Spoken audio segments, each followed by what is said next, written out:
Hey YouTube, welcome back to my channel, Taylor Talks Tales. Today, I have my Cozy Comfort Reads recommendation video for you guys. I'm making this with people struggling with seasonal affective disorder or depression in mind, but really this is for anybody.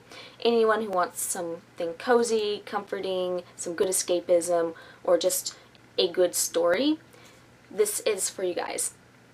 Which is why there aren't going to be a lot of horror stories on here. I might make a separate video of some comforting horror stories, because I actually do think there are some out there, but for most part, with the exception of one book that I do have on here, this is mainly just cross-genre stories, some fantasy, some contemporary, some just good all-around stories that I think a wide variety of people will like universally good stories. So hopefully you guys like this video, because I know for me, I've been wanting something comforting, and I've been struggling with seasonal affective disorder hardcore this year, and I'm pretty sure other people are too. Which is why I've been struggling with getting some videos out, because for me it manifests in not being super motivated, just being very tired all the time, and hopefully I'm gonna get over this pretty soon and be able to do that 2 videos a week schedule that I really want to do, but I'm super sorry, it just hasn't happened yet. It's been 2 months of this kind of fogginess, but you know what? The solstice is coming up, and then it's all uphill from there. So anyway, let's get into the video. The first book I want to talk about on this list is A Trip to the Stars by Nicholas Christopher.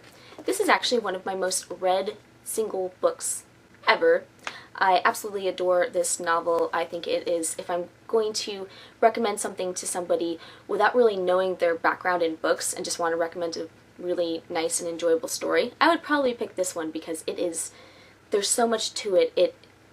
There's magical realism, and there's historical fiction because it takes place between the 1960s and 1980s. It's about family, it's about grief and loss, and there's romance. It's actually one of the most romantic books I've ever read that's not really a true romance, if that makes sense, because romance is not necessarily the focal point of it, but there's definitely the romance about life and mystery and science and astronomy just plays a role in this. So I love this book, definitely recommend it, and if you're just looking for something that's good and a little bit different, this is a great one. It is pretty detailed, which is why I think it is just begging to be reread. It's one of the books I recommend for people if you are looking to get into your new favorite book, or just a book that has a lot going on to it, because there's a lot of details. It also kind of reminds me vaguely of Wes Anderson a little bit, with some of the I don't know, just read the book and you'll understand, I think. I don't want to spoil anything, but this is a very good one. Just great escapism, and there's nothing super dark to it. There's a few sad moments, but for the most part it's just a very enjoyable story. The second book I want to talk about is The Highest Tide by Jim Lynch. This is one of my favorite coming-of-age stories that is not a horror story. This one, for me in particular, is always a go-to because I have a deep love of the ocean and marine biology, and that plays a big role in this book. The main character is a 14-year-old boy named Miles, and it takes place over one summer of him discovering all these fantastical animals and creatures that wash up on the beach right by his house. And he just adores marine biology. He has an obsession with Rachel Carson. He also has a crush on the girl next door, and there's just so much to this book. And the fact that it's set in the Seattle area just warms my heart. I think it's maybe set sort of nearer Tacoma, but basically it's pretty close to home.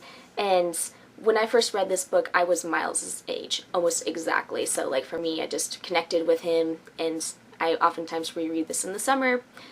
But this time of year it might be a good read as well, because it takes place in the summer and it's just very summery and science focused and just very charming. So this is definitely a good one if you're looking for just an all-around good coming of age contemporary story that has kind of science included.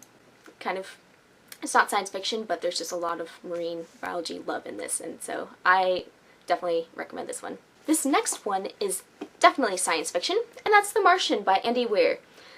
This is one of the rare exceptions where I love both the book and the movie. They are both fantastic in my mind. It's one of the best movie adaptations I've seen, and the book is just so good. And what I really like about this is that it's an intense book, but it's never too much.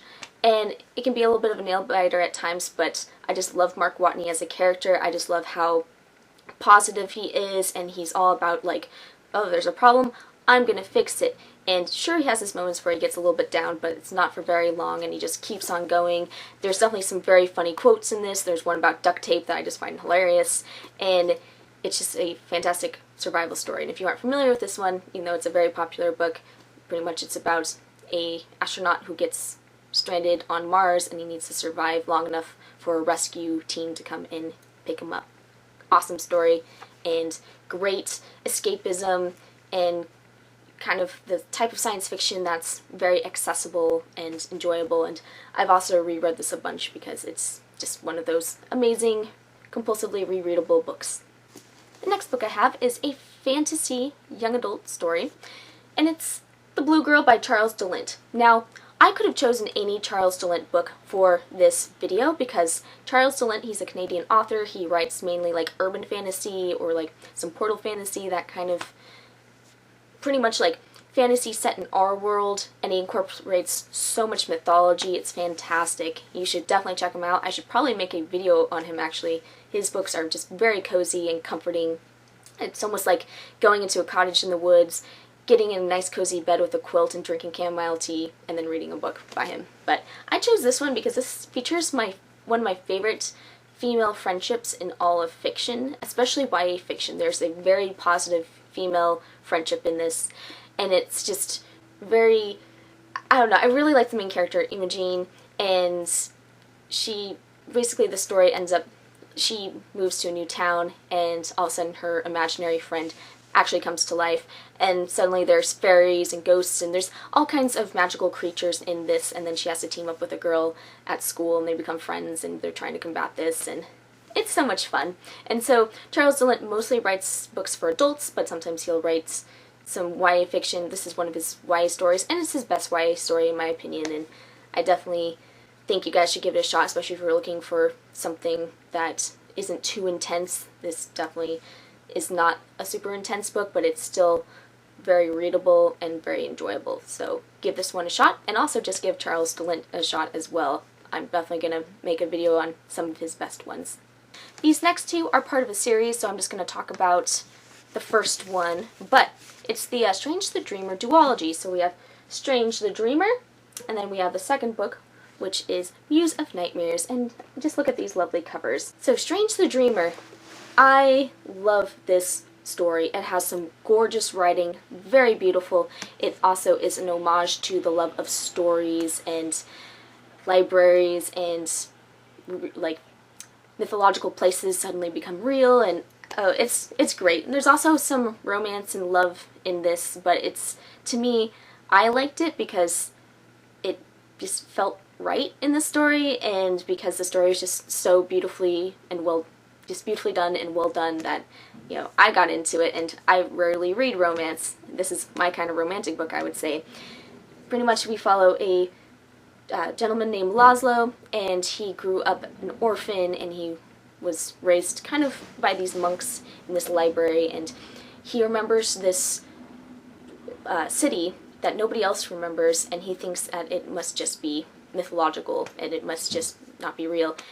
Turns out one day that there are visitors from that city, and they come seeking some help from Laszlo's like people, basically, and it turns out it's real, and there's so much more to it. There are gods, and oh, there's just so much. So I definitely recommend it, especially if you're looking for something that just has some really good writing. Laini Taylor is a very good writer, in my opinion. This is her best two stories, basically. It's like kind of one story broken up into two books. These are her best books, I would say, but Daughter of Smoke and Bone is pretty good too, but I just liked these better. So if you're looking for something that's YA fantasy but really well done, definitely give this one a try if you haven't already. The next one is also a fantasy, and this is one of my favorite recent fantasies I read. I read this book last year, I read it again this year, earlier in the year, and I love this book so much. And it's The 10,000 Doors of January by Alex E. Harrow. Oh man, this one, if you're looking for some good escapism, if you're looking for a well-done portal fantasy with some historical fiction, some LGBTQ romance and representation, and just a very fun, dreamy book that you can sink your teeth into, this one is that book. It's just one nice, beautiful, amazing story put into one package, but there's so much to this book. It was just my kind of book, really. So this book follows a girl growing up in like the early 1900s, and she discovers this book. She lives with this gentleman because her father is often traveling and collecting artifacts around the world, so she lives with kind of the patron, I guess, like her father's boss. And the father goes away for quite some time, and she's like kind of worried about him, and so she's staying with the employer basically, and she discovers this book in this chest, and all of a sudden she starts reading this book, and so there's a book within a book element to this, and she discovers there's something very magical about doors, and like doors appearing and going into different worlds, and it's so good. So give this one a shot. I think this would be a great comfort read, and it has an element of coziness to it, and for sure escapism. Like, oh man, I've read one other book by this author, and she's definitely one to keep an eye on. I think there's some awesome potential with her going forward, so pick this one up if you haven't already. This next one, I do not have a cover, so I will show you the spine of it. It is a classic, and that is The Hitchhiker's Guide to the Galaxy by Douglas Adams. This is my father's copy, and we've had this in our family since basically like the 80s. This book is older than me. I happen to really like Douglas Adams. I think he's very funny. I think it's great to, when you're looking for a comfort book, sometimes to go into the humor territory, and this one definitely, for me, just has always kept me laughing out loud. And I've read some funny books recently too, but I picked this one over some of those because this one has stood the test of time. Like, I read this when I was in middle school, and then again in high school, and then again in college, and then within the last couple of years again. So definitely great and very quotable, and it definitely has some sci-fi elements, and you also get to see the main character going through a bunch of crazy stuff and persevering, and there's just a lot of positive things in this book. So also good for the escapism as well, but I think you can't really go wrong with Douglas Adams, and especially with Hitchhiker's Guide to the Galaxy. Definitely give it a chance. I'm sure a lot of you have already read it, but if you haven't, it's a classic for a reason, I would say. Okay, so this next book is one of the two kind of horror books on here, and this is one of my guilty pleasure books. So I'm just going to say that right off the bat.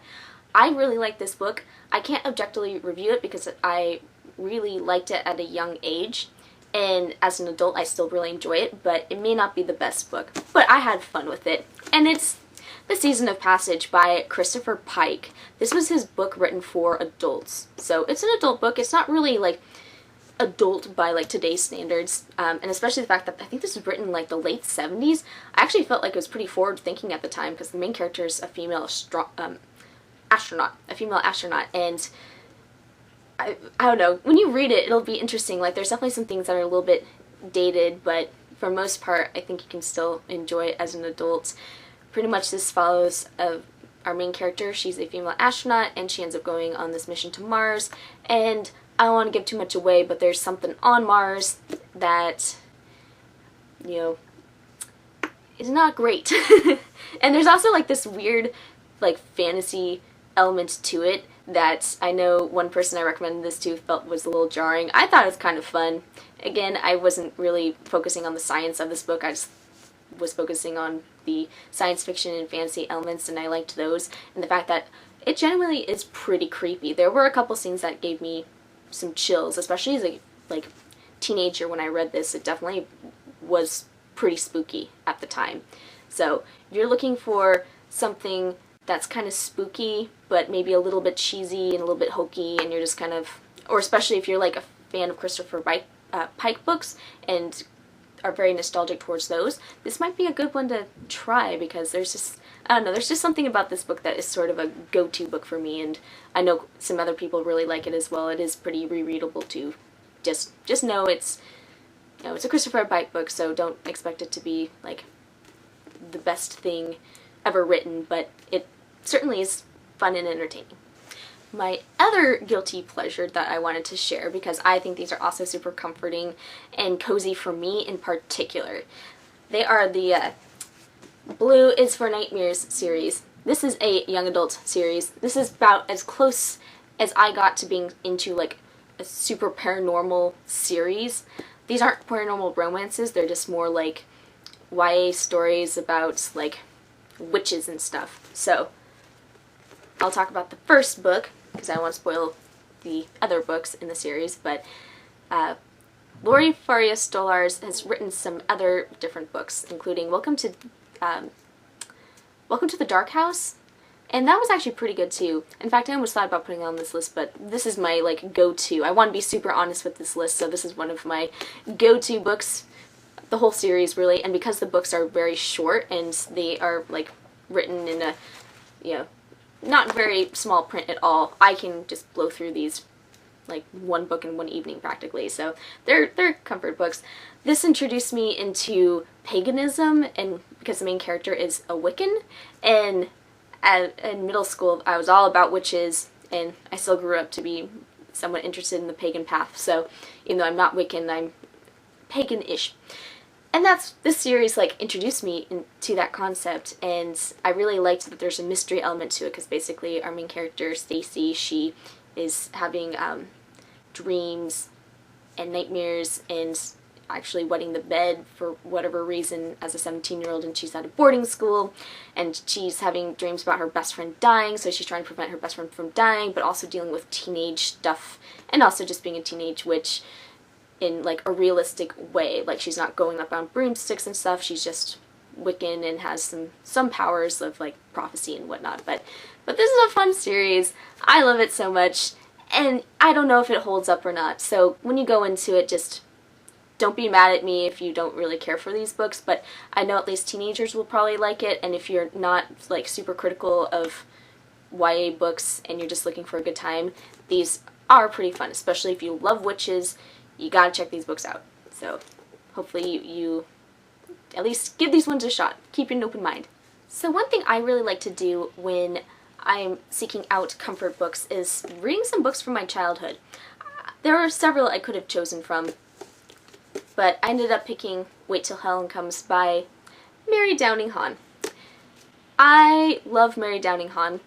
Like, as a child, her ghost stories were like my favorite things ever. So if you're looking for something comforting, you know, look back at your childhood books and see if there's one you want to reread, especially if there's one you were super attached to. This was my favorite. I just thought it was super creepy, but like Time for Andrew and Doll in the Garden, and there's some other very good ghost stories by her, and I don't know, there's just something like very comforting about picking up a childhood book and reading it, especially childhood horror, because like it's not scary at all nowadays, but it's just still fun, and just going back to the good old days where you didn't have much to worry about, you know, get that feeling. And this book is still pretty creepy. Pretty much there's this family and they move into this house, and the youngest daughter, who's technically I think either a half-sister or a stepsister, is a total brat, and the two older siblings just don't really want to deal with her. However, she ends up having this friend named Helen, and then the bratty youngest half or stepsister is like, wait till Helen comes, she's gonna come get you, and they're trying to figure out what's happening and dealing with the ghost basically, and it's a lot of fun, and I recommend it even for adults. Just give it a shot. Sometimes reading kids' ghost books can be pretty fun, or if you have a kid or know a kid, this might be a good gift idea if you're wanting to get them into horror. This next book is a classic in the YA genre, and that's The Perks of Being a Wallflower by Stephen Chbosky. Who doesn't love a good contemporary novel, right? This one I picked over a few other contemporary books, mainly because I feel like this one's a little bit lighthearted than some of my others that I was thinking about. I tend to like the hard-hitting contemporaries that like really make you feel, and I feel like if you're looking for a comfort read, you may not want to feel all the feels at the time, so I picked this one. I also really enjoy the movie as well, just like with The Martian. I feel like this is also a fabulous adaptation. The book's great, the movie's great. I think part of it is because Stephen Chbosky directed it. But this book follows Charlie, and he ends up befriending some seniors. He's a freshman in high school, and he befriends some seniors and becomes part of their group and learns a lot of life lessons. The book is written in a format where he's basically writing letters to an unknown person, and it's just very cute.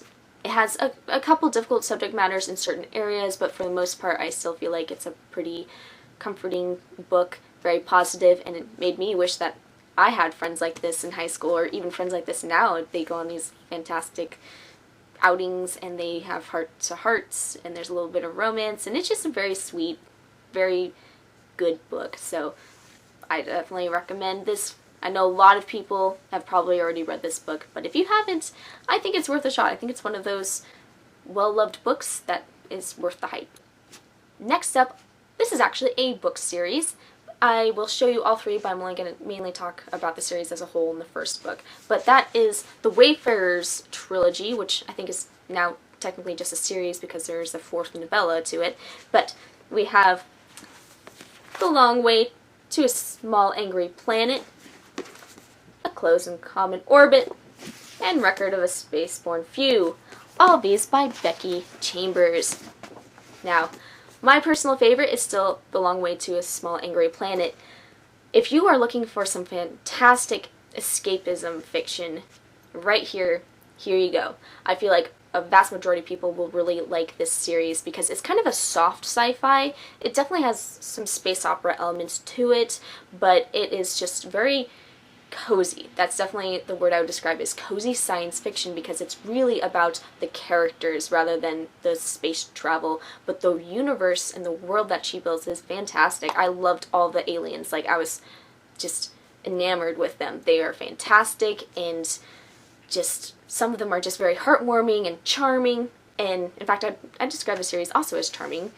And really, you're following this kind of found family, really, as they travel across the galaxy to, you know, create a wormhole as part of their job, because this takes place in the future, and there's just so much to it, and the world building is fantastic, and I loved the characters, and it's a great found family. I think found family stories are really underrated, and oh, it's just cute and creative as well. Like, I could just spend all day in this world. And I liked the other books in the series as well, but this one, something about this first book, when I finished reading it, I just was like, I wanted to hug the book, because I'm like, thank you so much for this wonderful time, really. So look into these books if you haven't, because they are just so great. All of them, really. I haven't read a bad one in this series yet, although I do think that the first one's the best. Next one up is The Ocean at the End of the Lane by Neil Gaiman. So there's several different Neil Gaiman books I might have put on here, because I also feel like he's kind of a comfort author for me, because I've just read a lot of his books, and a lot of them are just very fantastical and creative and imaginative. But I picked this one because there's something about this book that has always been very, like, cozy to me. Like, it's just a very creative story, and it's very short. It's pretty much a novella length, and there was something about, like, this farm, basically. Like, this is told from a narrator who's an adult reflecting back on his childhood, and just some of the, like, images, and especially there's, like, cats involved, and just imagining things. I don't want to give too much away, but there's just something about this book that I just found to be, like, a little odd, but still very charming, and just when I finished it, I just was like, yeah, this is a really well done book, and I wish it was longer. In fact, I remember when first time I read it, I'm like, wait, no, I need more. So this is, you know, just if you're looking to find a book that kind of reflects on childhood, that isn't really, it's not a sad book, it's more just like reflective and just seeing things through the eyes of a child as an adult, and like what could have happened, like what if all these things were real, what if all these magical fantastical elements were real and still are real today. So a fun little book, especially if you're looking for something that is pretty quick to get through and you aren't looking for a big commitment. This is probably a good one to choose. Next one up is And Then There Were None by Agatha Christie. I happen to really enjoy Agatha Christie's books, and I also happen to enjoy mysteries as well. I think mysteries are great to read this time of year, and they're a great comfort book. Can't go wrong with a, you know, traditional whodunit. This one is my favorite Agatha Christie because it really gave birth to the isolated closed circle mystery trope, and I love that trope, and it's just such a fun book. So pretty much you're following 10 people who end up on this isolated island, and one by one they start dying because they may all be involved in some sort of sin, something they all did, and they're getting punished for it. But great one. Agatha Christie, check her out. Check out mystery books. I might do a whole separate cozy mystery video, but this is a great one. Last but not least is These Is My Words by Nancy E. Turner. I almost said Sarah Agnes Prine, but basically it's These Is My Words, The Diary of Sarah Agnes Prine. This one is if you're looking for a romance or historical fiction, this is one of the best ones ever. Pretty much you're following a pioneer woman and her struggles as she moves out west, and she goes through a lot. But what's really cool about this book is she starts out the diary, it's written in diary format, and she's struggling to really write and communicate, but she improves as she gets throughout the book, and she becomes a stronger, better, more resilient woman throughout it. So give this one a shot. Thank you so much for watching my video. These are my recommendations for cozy comfort reads for this time of year, and let me know what you're reading and how you're handling things. How are you holding up? Please let me know if you need some support, and I promise I will be getting back into making more videos. Anyway, thank you so much for watching my video. Please like, comment, rate, subscribe, and have a fantastic night. Bye.